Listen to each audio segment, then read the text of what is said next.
Hey gang, Wonder Rob here. And Shop's here too. This podcast is part of the Geek So To Speak network. Visit geeksotospeak.com for our full podcast lineup.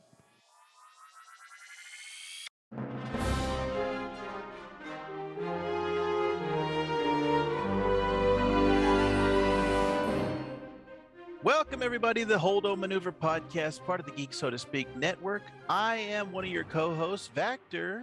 I'm another one of your co-hosts, Marc Vibbert, and we're two hardworking dads trying to immerse ourselves in the Star Wars universe and fit it into our very busy lives. If this is your first time listening, in this short-form Star Wars podcast, each week we'll share our thoughts on different topics from a galaxy far, far away. Hey, Marc, how did Padme die? Well, there are two schools of thought. Emotional, damn it!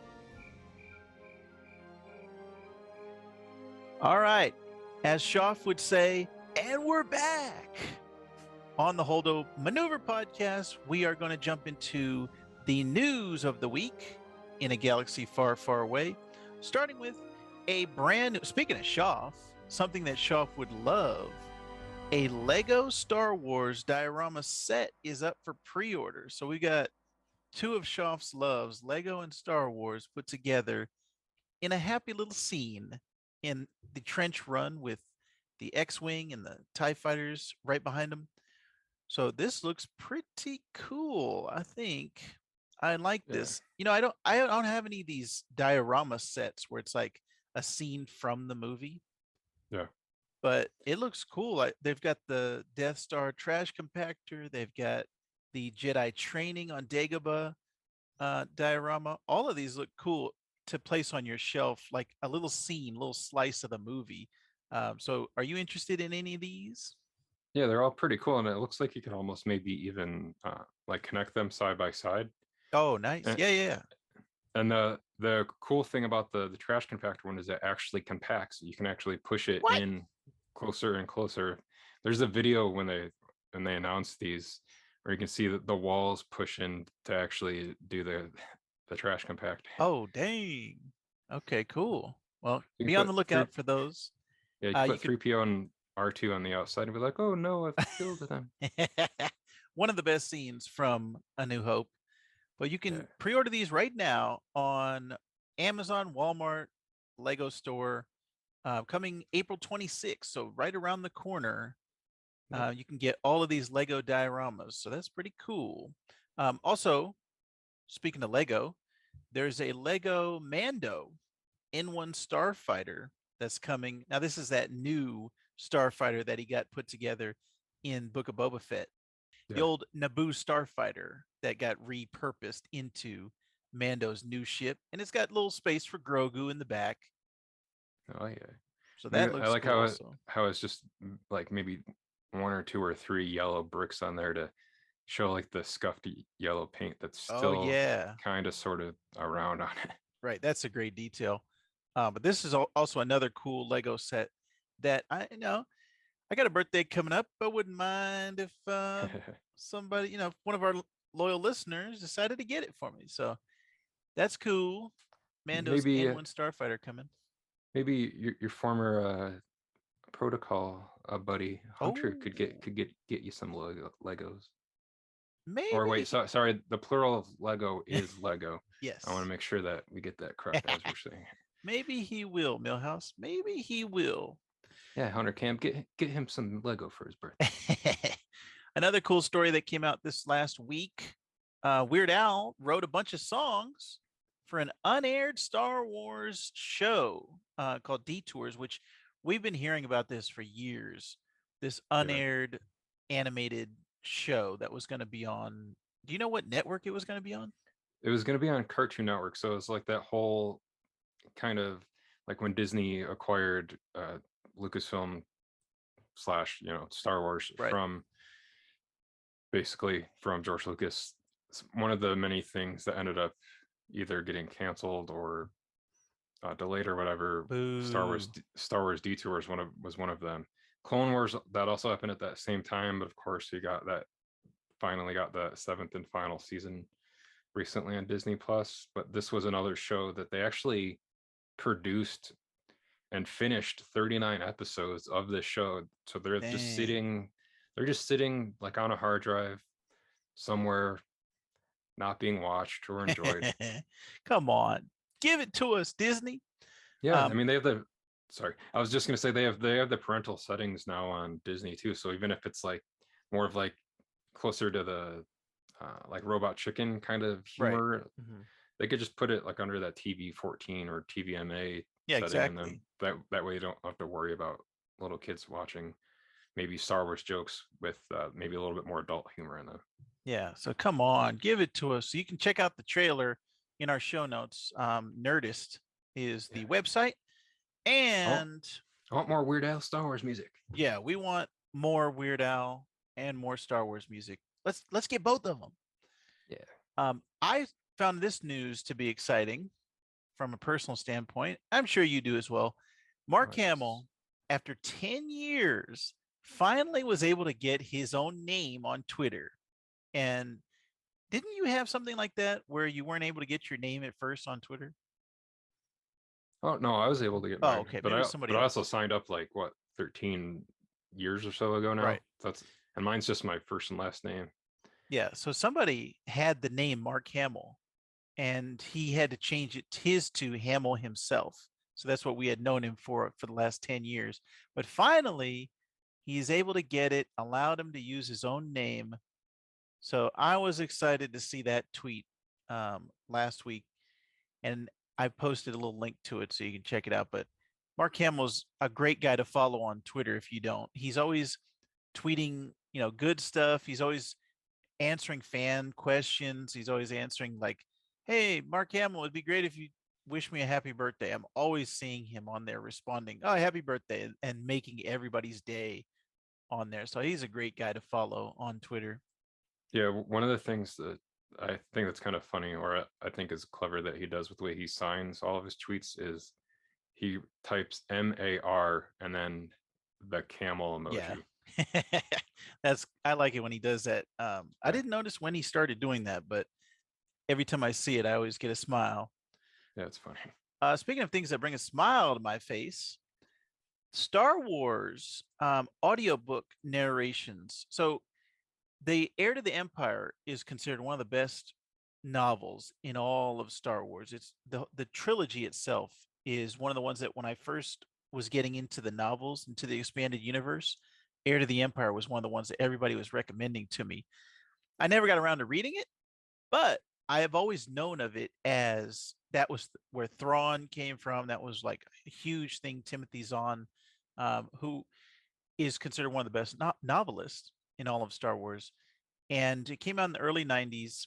But a fan, the news that's interesting now in 2022, a Star Wars fan recorded his own audiobook narration of Heir to the Empire, and he did a pretty good job of it.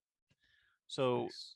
um, if you could check out our show notes, you'll see links to some YouTube links that a couple chapters you can check out his audiobook version of Heir to the Empire. But I thought that was noteworthy that just a fan, just a regular guy like us, making something like this podcast, was able to Yeah. to do his own audiobook narration. Kind of reminds me of my friends that did that live action shot for shot remake of Toy Story. Oh Like yeah, maybe like 7 or so years ago. right. Kind of that similar kind of vein of fandom.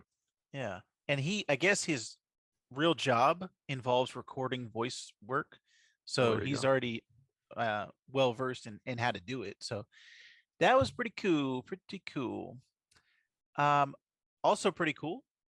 We are both fans of Jedi Fallen Order, the Yes. video game that came out a couple years ago. Cal Kestis, which he just got his lightsaber hilt at the parks, which is cool.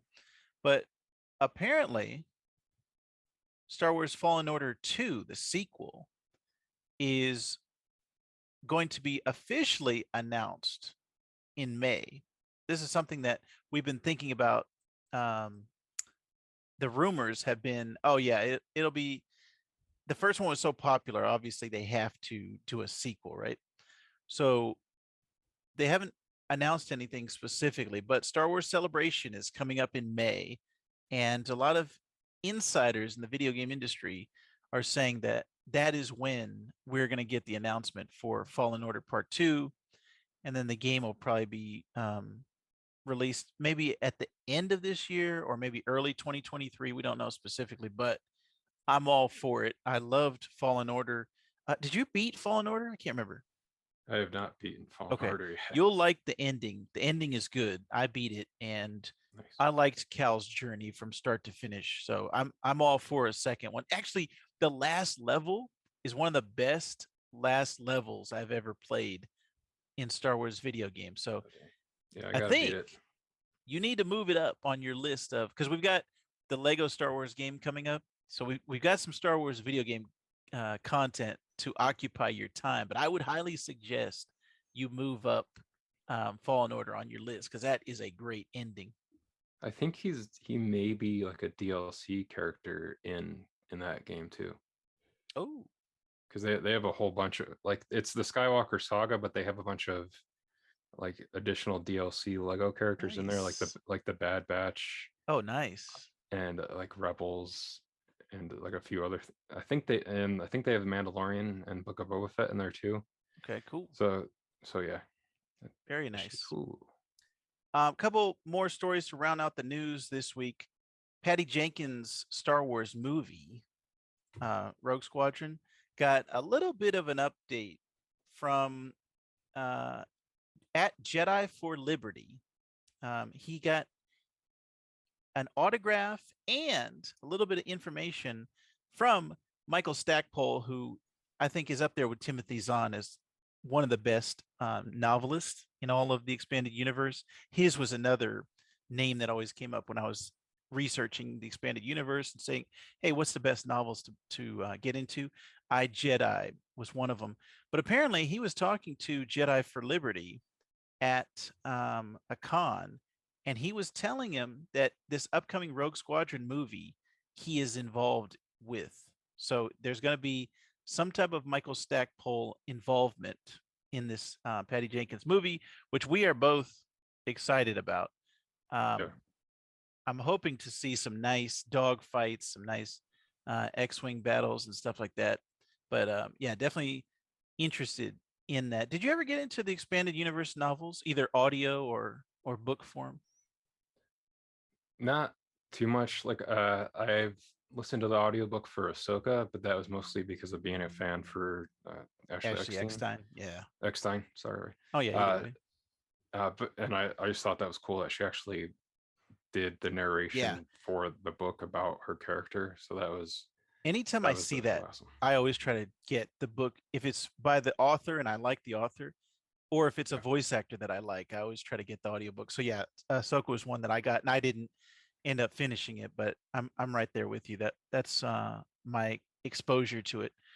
Our last bit of news before we get into our main topic this week: 12 new photos show Kylo Ren's deleted storyline in Episode 9, Rise of Skywalker, and that came out 2 years ago, over 2 years ago. But I liked. Did you get a chance to look at this?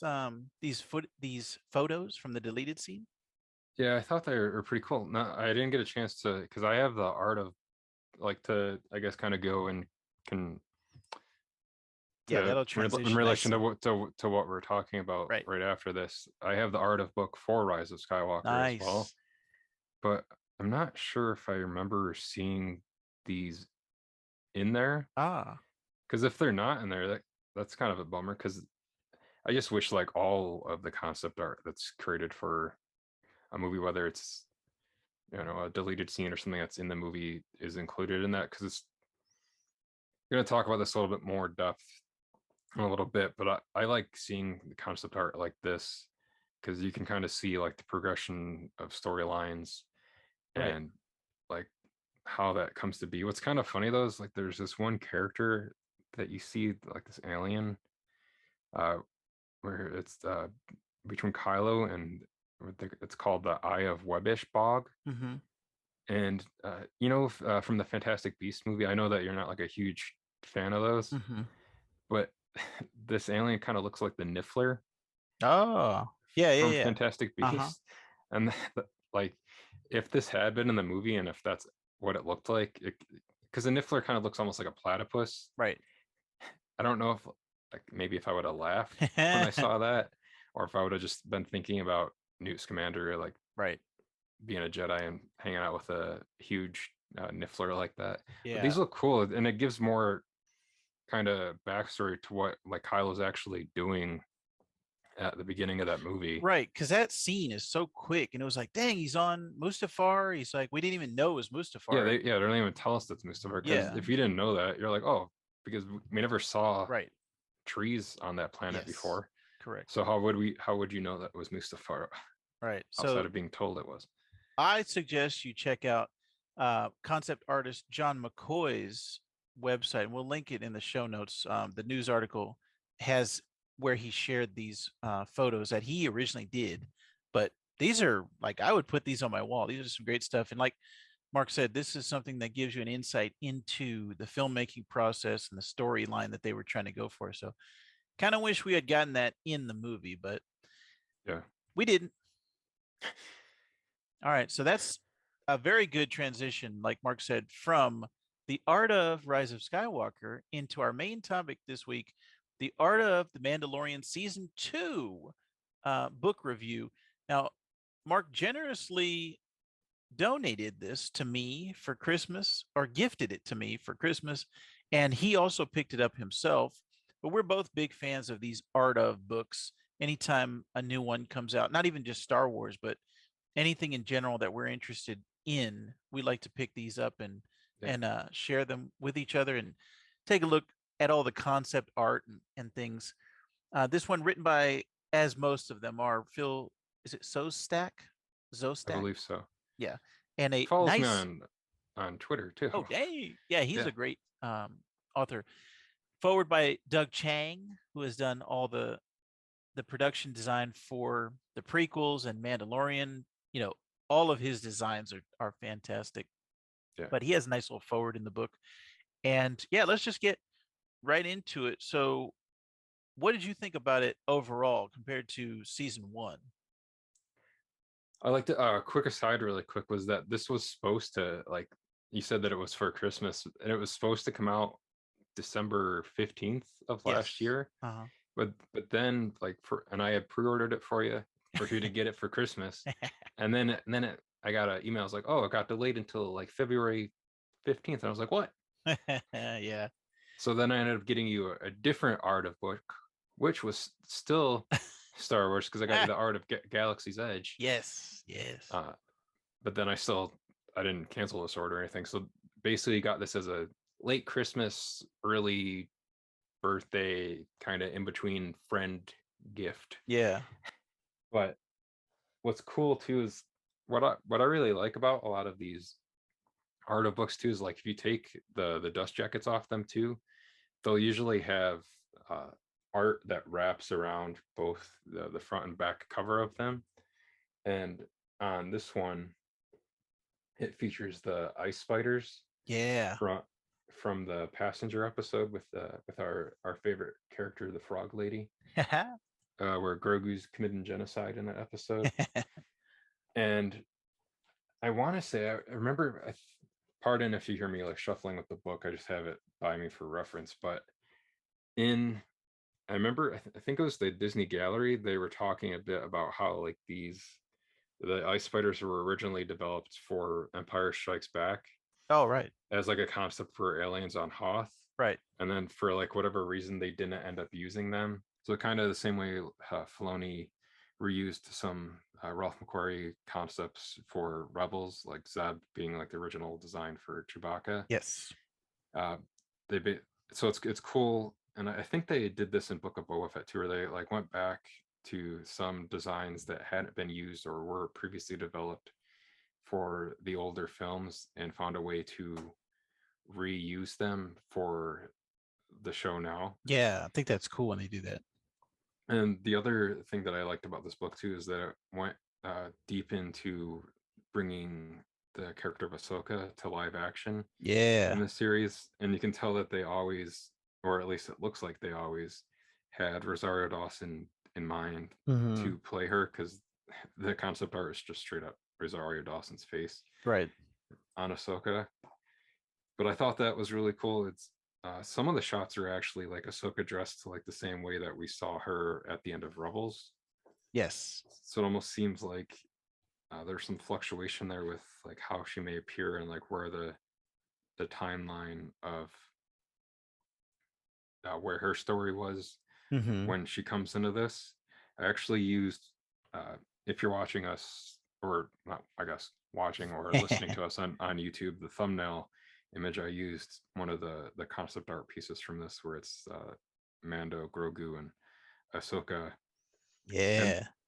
that was one of my favorite episodes of season 2, the Jedi, where it just like Ahsoka meets Grogu, and we find out Grogu's name in that episode. Yeah. And that one's like really heavily influenced by like the Akira Kurosawa films too. Like it's even shot a lot like that, and you can see some of that influence. There's a good concept art piece in here where it even like shows her holding her lightsabers, and it looks like a shot like straight out of like a Kurosawa film with a samurai with like 2 katana swords ready to fight, and it's like even in like that same kind of setting of uh is there like a specific name for that kind of a house or a room in Japan, Factor? Um.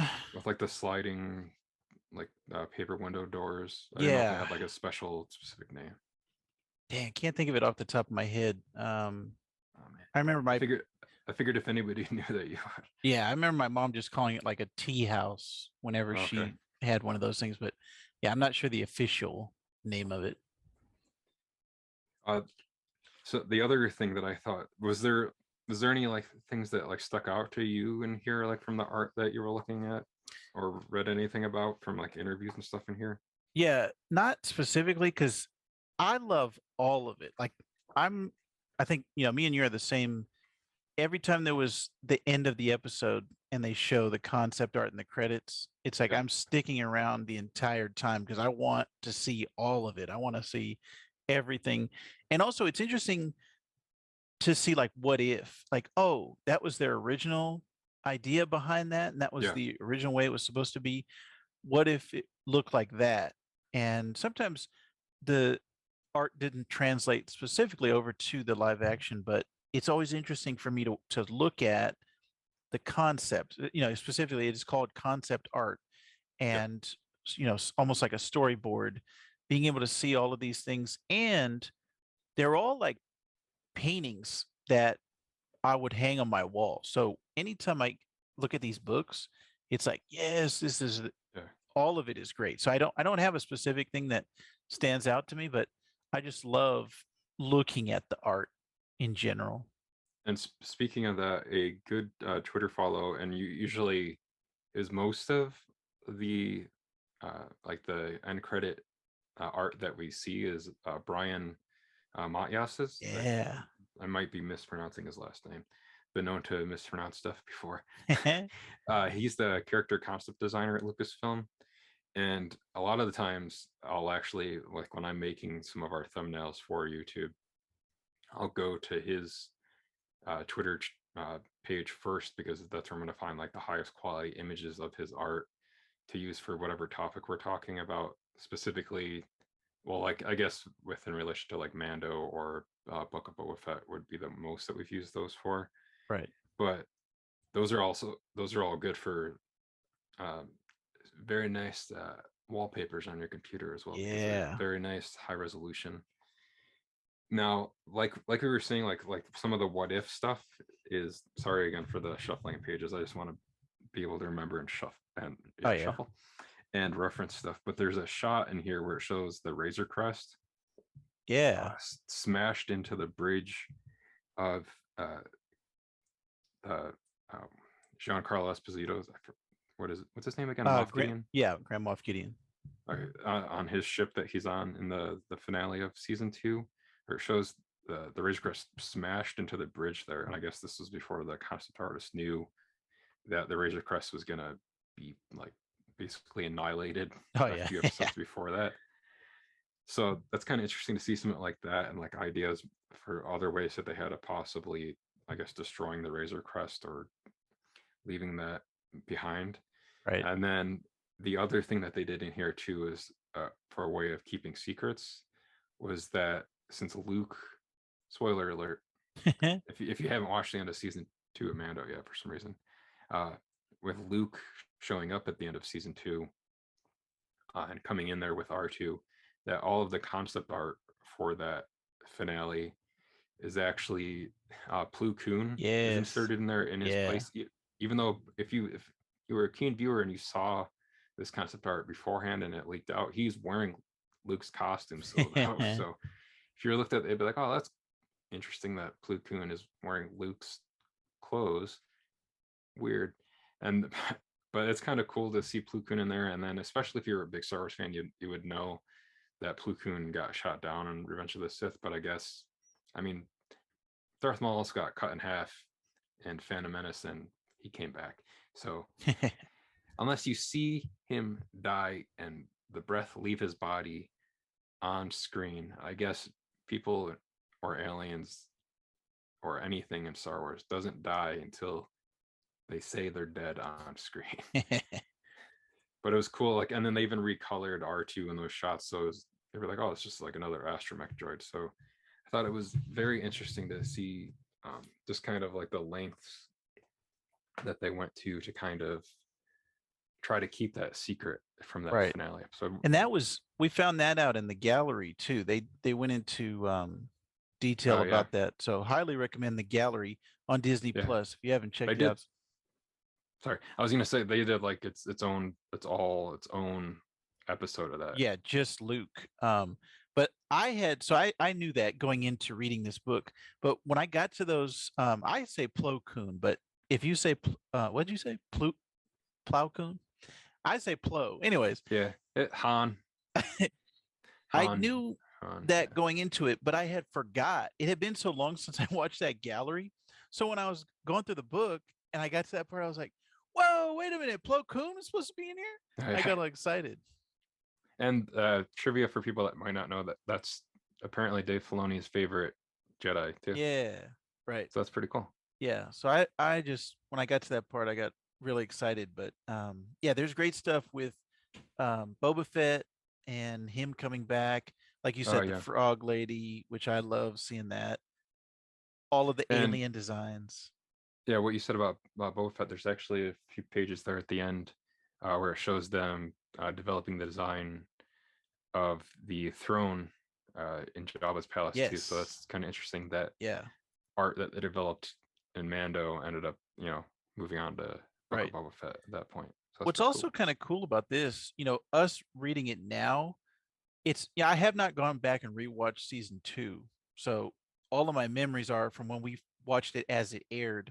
And I forgot a lot of these. And going back through the book, you're going through like episode by episode. And you're like, oh yeah, I remember that. I remember that. It just brings back all these great memories and kind of makes me want to watch season 2 all over again. Because I would say overall, Mandalorian has been the best thing to happen to Star Wars, I want to say since the Clone Wars animated series. Nothing else has really captured my attention, and I think my friends' attention too. That's nothing, because like me and you, we always talk Star Wars. That's why we're doing this podcast. But people who never talk to me about Star Wars were talking to me about Mandalorian. And I was going over to my buddy's house who we never talked about Star Wars before, but when Mandalorian was coming out, he was like, hey, come over and watch it at my house. So I think bringing together both Star Wars fans and non-Star Wars fans alike is one of the best things about Mandalorian. Yeah. And season 3 is going to be, I just can't wait for what is to come.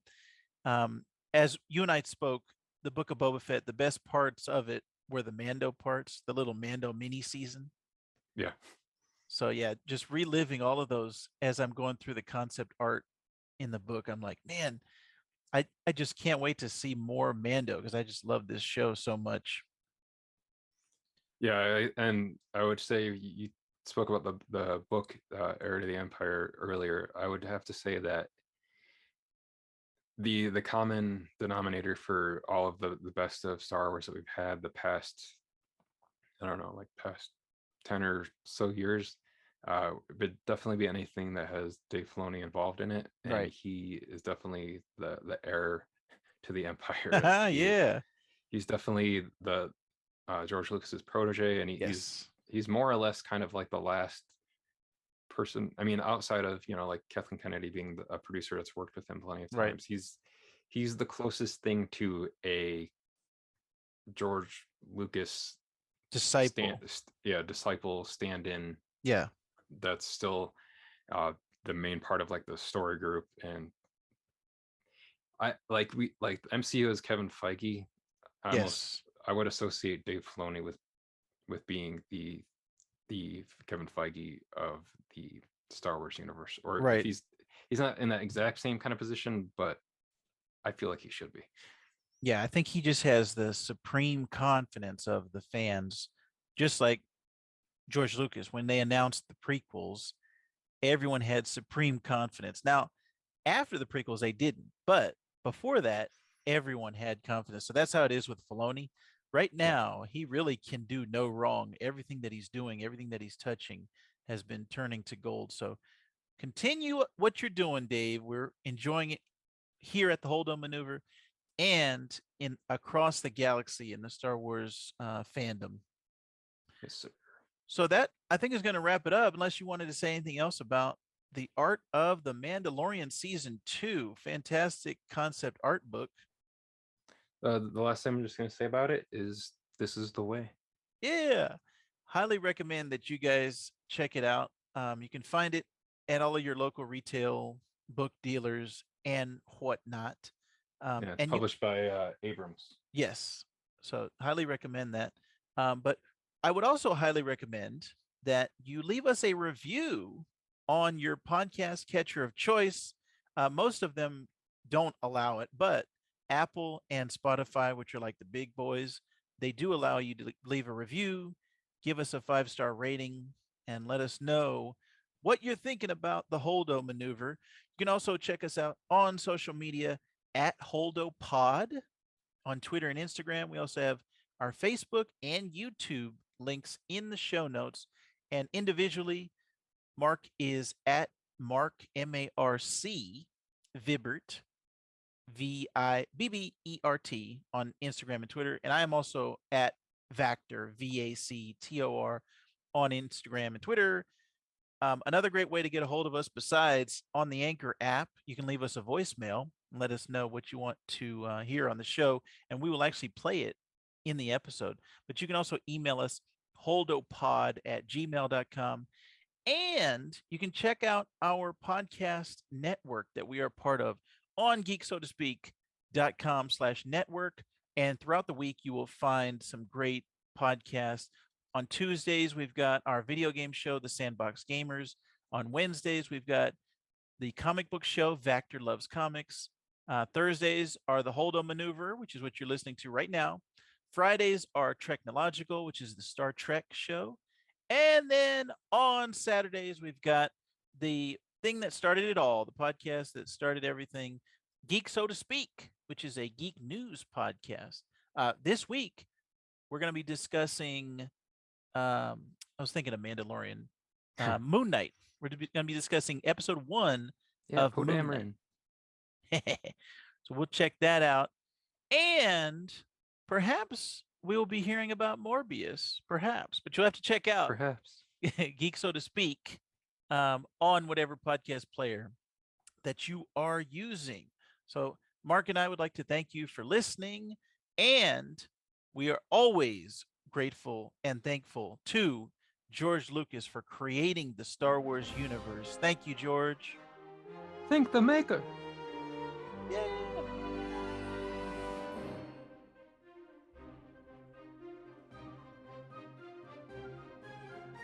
The cantina music.